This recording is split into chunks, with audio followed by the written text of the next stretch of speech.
न्हावरे परिसरातील सरपंचांच्या मुलाने 45% वरून 80% मजल मारल्याची कबुली खुद्द सरपंचांनीच दिली.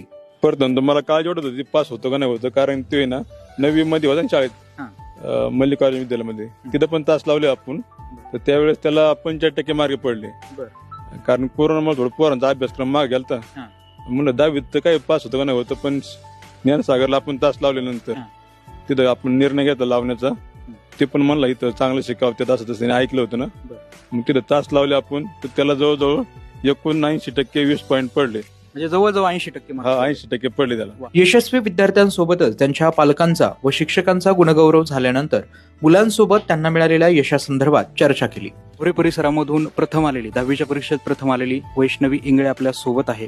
आणि काय सांगशील वैष्णवी, 97% मार्क्स 10वीला तू पाडलेले आहेत, तर हे सगळं कसं तू नियोजन कसं केलं होतंस? मी नियोजन तर